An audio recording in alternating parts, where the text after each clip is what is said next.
يصلون على النبي يا أيها الذين آمنوا صلوا عليه وسلموا تسليما. باواز بلند مل کے روشنی پڑھیے. الصلاۃ والسلام علیک یا رسول اللہ وعلی آلک وصحبک یا حبیب اللہ. الصلاۃ والسلام علیک یا نبی اللہ وعلی آلک وصحبک یا نور اللہ. خالق ذوالجلال کا فضل و کرم ہے اس پرفتن دور میں، افراتفری کے دور میں، مال کی حرص و لالچ کے دور میں، مصروفیت کے دور میں، خالق کائنات نے جمعۃ المبارک کی مقدس ساعتوں میں اور اس خوبصورت ماحول میں اللہ تبارک و تعالیٰ نے اپنے گھر میں ہمیں جمع کیا اپنے قرآن کے لیے، دین اسلام کے لیے. خالق کائنات میری آپ کی اس حاضری کو ہماری بخشش کا، نجات کا ذریعہ بنایا اور قیامت کے دن یہی زندگی کے جو چند لمحے اس مسجد میں گزرنے ہیں اور گزر رہے ہیں، یہی لمحات ہماری سفارش کا باعث بنے. پروردگار قرآن مجید میں ارشاد فرماتا ہے والعصر ان الانسان لفی خسر. اللہ نے قسم فرمائی.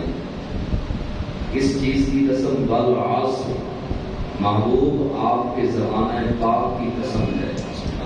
اب کوئی بات آپ کے والدین یا میرے والدین یا ہمارے پیر و مرشد یا ہمارے استاد جب قسم کھا کر کوئی بات کہیں تو ہم سمجھتے ہیں کہ یہ بات 1000% درست ہے اور 1000% جو ہے اسی طرح موجود ہے جس طرح سے قسم کھا کے ہمارے ماں باپ نے یا پیر و مرشد نے بات کہی. اور بڑی اہم بات ہوگی تو پھر ہی جو ہے وہ والدین یا پیر و مرشد یا استاد قسم کھائیں گے. چھوٹی سی بات پہ تو کوئی قسم نہیں کھاتا. مثال کے طور پہ اگر کوئی پوچھے جناب آپ کے بیٹے نے دودھ پیا تھا تو والدین کہ اللہ کی قسم نہیں پیا تھا. یہ کوئی بات تو نہیں ہے. کوئی بڑی بات ہوگی تو پھر قسم کھا کے کہا جائے گا کہ یہ بات اس طرح ہے. بہت اہم بات، بہت بڑی بات. اب ادھر نہ پیر و مرشد ہیں، نہ والدین ہیں، نہ استاد، بلکہ پوری کائنات کا خالق و مالک. جب مخلوق کے لیے جو ہے وہ کہا جائے گا تو قسم کھانا یہ لفظ جو ہے وہ کہا جا سکتا ہے. رب کے لیے جب کہا جائے گا تو قسم کھانا مناسب نہیں، بلکہ کہا جائے کہ رب قسم فرماتا ہے. رب نے قسم فرمائی. رب کریم قرآن کے اندر ارشاد فرماتا ہے کہ والعصر، قسم فرما کے خالق ذوالجلال نے فرمایا ان الانسان لفی خسر. اب کتنی اہم بات تھی جو نسل انسانیت کو سمجھانا تھی اور قیامت تک آنے والے مسلمانوں کی اصلاح کے لیے خالق کائنات نے فرمایا کہ بے شک محبوب آپ کے زمانہ نور کی قسم ان الانسان، بے شک انسان خسارے میں ہے. اور اس قدر خسارے میں ہے، امام اسماعیل حقی علیہ الرحمہ نے فرمایا کہ بچے سے لے کے پہلے گھنٹے کا بچہ، پہلے دن کا بچے سے لے کر بڑھاپے کا شکار تک ہر انسان خسارے کے اندر ہے. کوئی بھی ایسا انسان نہیں جو خسارے کے اندر نہیں. چاہے اس کی موج مستی میں زندگی گزر رہی ہے، چاہے اس کے پاس اربوں کھربوں روپیہ بھی ہے، لیکن وہ گھاٹے میں ہے، خسارے میں ہے. اس کی کچھ وجوہات علماء نے بیان کی. ہر انسان کا لمحہ لمحہ زندگی کا کم ہوتا جا رہا ہے. آپ سوئیوں والی گھڑی سامنے رکھیں تو سوئی گھوم رہی ہے اور جتنی مرتبہ وہ ٹک ٹک کر رہی ہے وہ ہمیں موت کے قریب در قریب کرتی جا رہی ہے. اب یہ خسارہ، اس سے بڑا خسارہ کیا ہو سکتا ہے کہ ہماری زندگی کے قیمتی لمحات، قیمتی موتیوں سے بھی زیادہ قیمتی لمحات کم ہوتے جا رہے ہیں. جس کی زندگی 70 سال تھی اب 40 سال گزر گئے تو بقایا 30 سال رہ گئے. جس کی زندگی 60 سال تھی 50 سال گزر گئے تو بقایا 10 سال رہ گئے. کسی کے 2 سال، کسی کے 5 سال. سب سے بڑا خسارہ یہ. دوسرا خسارہ اللہ اور اس کے رسول کی نافرمانیاں کر کے اپنے آپ پر جہنم کی مہر لگوانا، یہ خسارہ. تیسرا خسارہ یہ کہ جو رب نے زندگی کے لمحات دیے ان لمحات کی قدر نہ کرنا، ان لمحات کے اندر اللہ اس کے رسول کے ذکر سے دور رہنا۔ چوتھا خسارہ یہ کہ انسان اس دنیا کے لیے آخرت کو برباد کر بیٹھے۔ پانچواں خسارہ یہ انسان اس دنیا میں رہتے ہوئے اپنی اصلاح نہ کر پائے تو اس سے بڑھ کر خسارہ کیا ہو سکتا ہے۔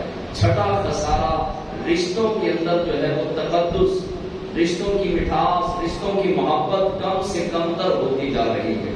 پہلے زمانے کے رشتوں کا معاملہ اور تھا، آج کے رشتوں کا معاملہ اور ہے۔ ایک لمحہ بھی بہن بھائی ایک دوسرے کے بغیر نہیں رہ پاتے تھے، اب مہینوں گزر جاتے ہیں ایک دوسرے کا چہرہ بھی نہیں دیکھتے، اور فون کال پہ یا میسیجز پہ جو ہے وہ ہلکی پھلکی بات ہو جائے تو اسی کو ملاقات سمجھتے ہیں۔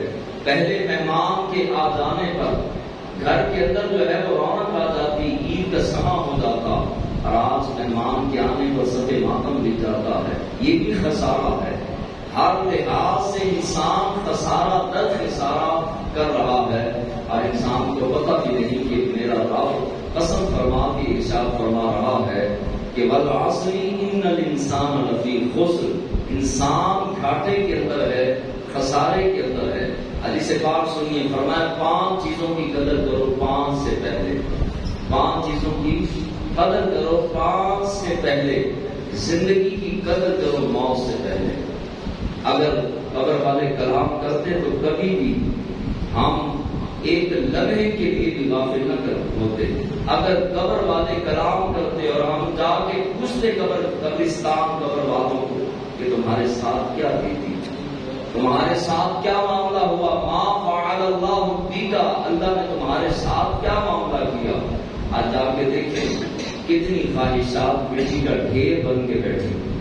آج دین اسلام کے لیے بلایا جائے یا دین اسلام کے لیے پکارا جائے تو 100 بہانے طرح سے جاتے ہیں، لیکن جب موت بیڑے میں ناچتی ہے اور صحت میں آ کر رقص کرتی ہے تو پھر سارے بہانے ختم ہو جاتے ہیں، پھر شادیاں بھی رہ جاتی ہیں، کاروبار بھی یہیں رہ جاتا ہے، اور دیگر مجبوریاں بھی ختم ہو جاتی ہیں جب چارپائی صحت سے اٹھا لی جاتی ہے۔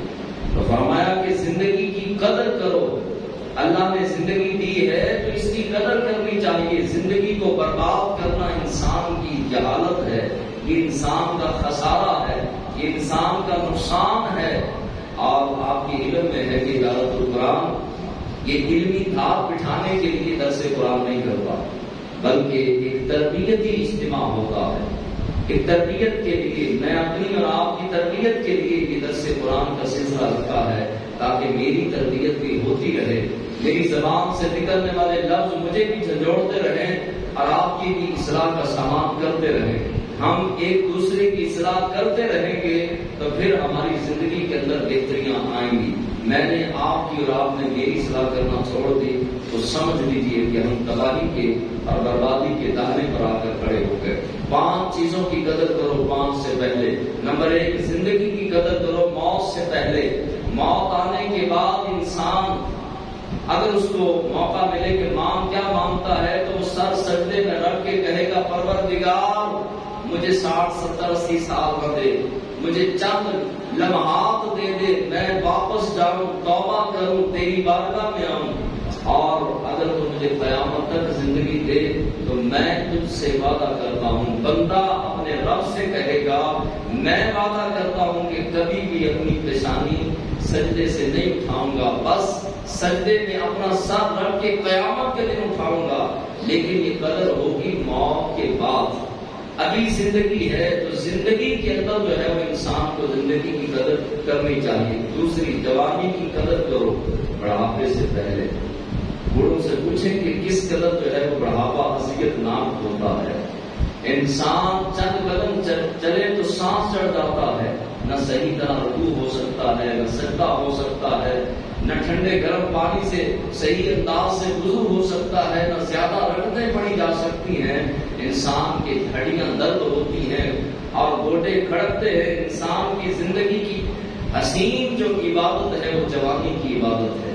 جوانوں، اپنی جو ہے وہ زندگی کو جوانی کے اندر جو ہے وہ عبادت کی لت ڈالیے، اپنی جوانی کو عبادت کی عادت ڈالیے، تاکہ بڑھاپے میں پچھتاوا نہ ہو کہ کاش میں جوانی کے دنوں میں جوانی کے اندر اللہ کی عبادت کرنے میں کامیاب ہو جاتا ہوں۔ اور پھر جب بڑھاپا دہلیز پر آ گیا پلٹ کے نہیں جائے گا، لاکھ خوراکیں کھائیں۔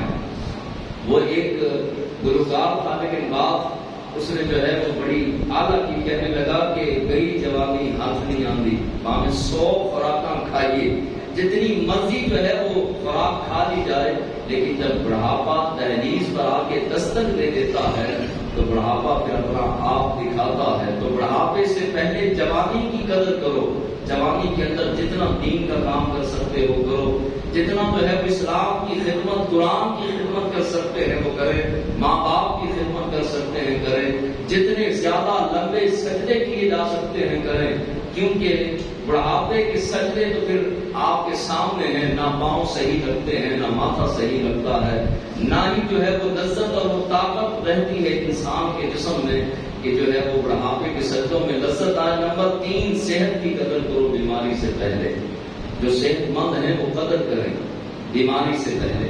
جب انسان بیمار ہو جاتا ہے، ایک بحریہ ٹاؤن کا ایک واقعہ اچانک میرے ذہن میں آیا۔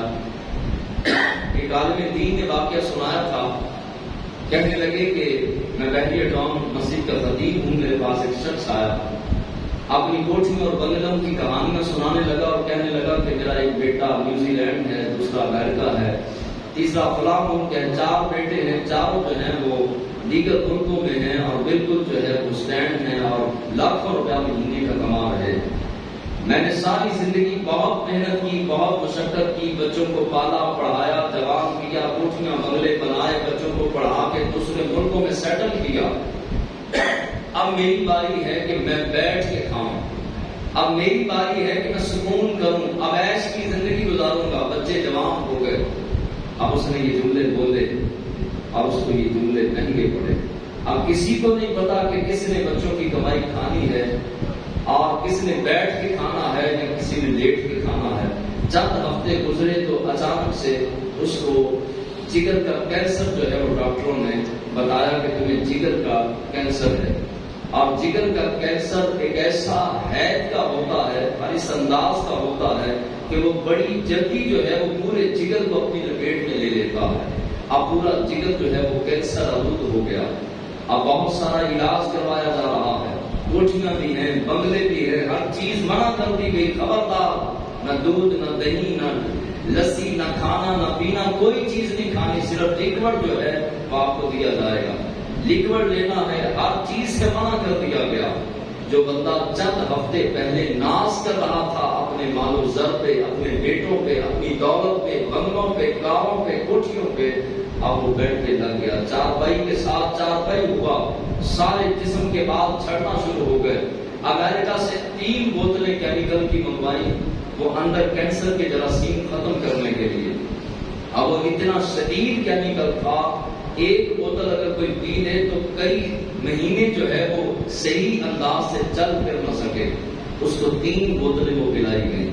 اب اس قدر کمزور ہوا، چند ہفتے پہلے بڑی بڑھ کے مارنے والا، چند ہفتے یا چند مہینے کے بعد جب مسجد میں آیا تو دونوں طرف سے لوگوں نے اٹھایا ہوا تھا، سر کے بال، داڑھی کے بال، جسم کے بال جھڑ چکے تھے اور رنگ زرد ہو چکا تھا، چلنے سے جو ہے وہ قاصر تھا، نہ چل سکتا تھا، نہ بیٹھ سکتا تھا، نہ کھا سکتا تھا، نہ پی سکتا تھا، اور معاملہ یہاں تک آپ پہنچا کہ جو ہے وہ اسپتال پہنچا، اپنے جو دیگر جتنی بھی دولت تھی وہ ساری کی ساری ختم ہوتی رہی، کئی سال بیمار رہا، اور پھر ایک وقت آیا کہ دولت بھی ختم ہو گئی، بچوں کی دولت بھی ختم ہو گئی، اور پھر گھر جس میں رہتے تھے وہ بکنے لگا۔ تو ڈاکٹروں نے مشورہ دیا کہ اب فائدہ کوئی نہیں، ہم نے اس کو مصنوعی سانس لگا کر زندہ رکھا ہے، اب ہم یہ مصنوعی سانس ختم کر دیں تو یہ چند منٹ کے بعد انتقال کر جائے گا۔ تم اپنا پیسہ برباد نہ کرو اور اب یہ سمجھو کہ یہ اب مر چکا ہے، ہم نے مصنوعی طور پر اس کو زندہ رکھا ہے۔ جب اس سے مصنوعی سانس کو ختم کیا گیا تو چند لمحوں میں سانس ختم ہو گئی۔ یہ زندگی کی کہانی ہے، انسان اتنی لمبی امیدیں لگا کے بیٹھا ہے اور قرآن اسلام اور دین سے مسجد سے اس لیے دور ہے تاکہ دنیا حاصل ہو جائے، تاکہ جو ہے وہ دنیا کے کام کاج کر لے۔ تو فرمایا کہ صحت کی قدر کرو بیماری سے پہلے۔ ہسپتالوں میں جائیں، جا کے کسی مریض سے بھی پوچھیں اگر تم ٹھیک ہو جاؤ تو نماز پڑھو گے؟ وہ کہے گا اللہ کی قسم میں پڑھوں گا، بس آپ دعا کریں کہ میں ٹھیک ہو جاؤں۔ میں ساری زندگی کوئی نماز نہیں چھوڑوں گا، قرآن نہیں چھوڑوں گا، ذکر اذکار نہیں چھوڑوں گا، بس وہ ہاتھ جوڑتے ہیں۔ آپ دعا کریں کہ میں ٹھیک ہو جاؤں، خیریت سے اپنے گھر میں چلا جاؤں، اللہ مجھے زندگی دے، میں کبھی بھی نماز نہیں چھوڑوں گا۔ تو صحت کی قدر کیجئے، صحت میں زیادہ عبادت بڑھائیے، زیادہ اللہ سے رابطہ بڑھائیے، زیادہ خدمت خلق بڑھائیے، ماں باپ کی خدمت بڑھائیے۔ صحت کے اندر جتنی نیکیاں کر سکتے ہیں کر لیں۔ کل کو بیمار ہو گئے تو پھر ان لمحات کو ترسیں گے کہ کاش ہم جو ہے وہ زندگی کے اندر کچھ کر لیتے۔ نمبر 5 فرمایا، نمبر 4 مال کی قدر کرو غربت سے پہلے۔ مال اڑانا، فضول خرچی کرنا اور بعد میں مفلس ہو کر ترستے رہنا اور پائی پائی سے محتاج ہو جانا، یہ عقل مندی نہیں۔ مال کی قدر کرو غربت سے پہلے۔ غربت سے پناہ بڑے بڑے بزرگوں نے بھی مانگی، اور مفلسی اور غربت یہ مانگنی نہیں چاہیے، اس سے رب کی پناہ مانگنی چاہیے، کیونکہ غربت کفر تک لے جاتی ہے۔ نمبر 5 فرصت کی قدر کرو۔ فرصت کی قدر کرو مشغولی سے پہلے۔ جو انسان کے پاس فرصت کا وقت ہے، فارغ وقت ہے، اس کی قدر کیجیے۔ اگر کل کو مصروف رب نے ایسا کر دیا کہ پھر چاہ کر بھی انسان نماز نہیں پڑھ سکتا، چاہ کے بھی تلاوت نہیں کر سکتا، چاہ کے بھی روزہ نہیں رکھ سکتا، چاہ کر بھی حج پہ نہیں جا سکتا، چاہ کے بھی والدین کی زیارت نہیں کر سکتا، چاہ کے بھی تلاوت قرآن اور والدین کی جو ہے وہ قبرستان جا کے قبروں کی زیارت نہیں کر سکتا، اس قدر انسان مصروف ہو جاتا ہے۔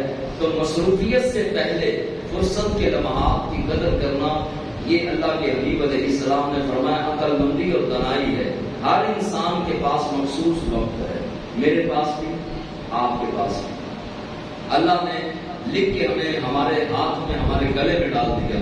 تیرے پاس 50 سال ہیں، تیرے پاس 60 ہیں، تیرے پاس 30 ہیں، تیرے پاس 40 ہیں، تیرے پاس 70 ہیں۔ اب یہ تیری مرضی ہے کہ یہ 50 60 30 40 70 سال کس انداز سے گزارنے ہیں۔ یہ مخصوص وقت ہے انسان کے پاس، اور اسے سٹور نہیں کیا جا سکتا۔ آلو سٹور ہو سکتے ہیں، ہوا سٹور کرنے کے لیے مشینری سائنسدانوں نے تیار کر لی، روشنی کو سٹور کرنے کے لیے مشینری تیار ہو گئی، اور دیگر چیزوں کو، پھلوں کو، سبزیوں کو سٹور کیا جا سکتا ہے۔ وقت ایک ایسی چیز ہے جس کو سٹور نہیں کیا جا سکتا۔ یعنی انسان یہ نہیں کر سکتا کہ اگر مجھے 70 سال ہیں تو 10 سال میں سٹور کر لیتا ہوں، اور جب مجھے ضرورت پڑے گی وہ میں 10 سال استعمال کر لوں گا۔ ایسا نہیں ہو سکتا۔ زندگی کا لمحہ لمحہ یہ گزرتا جا رہا ہے، ہمارے ہاتھ سے نکلتا جا رہا ہے، اور ہمارے بزرگوں نے 10 اعمال بتائے جن سے خاتمہ ایمان پر ہو۔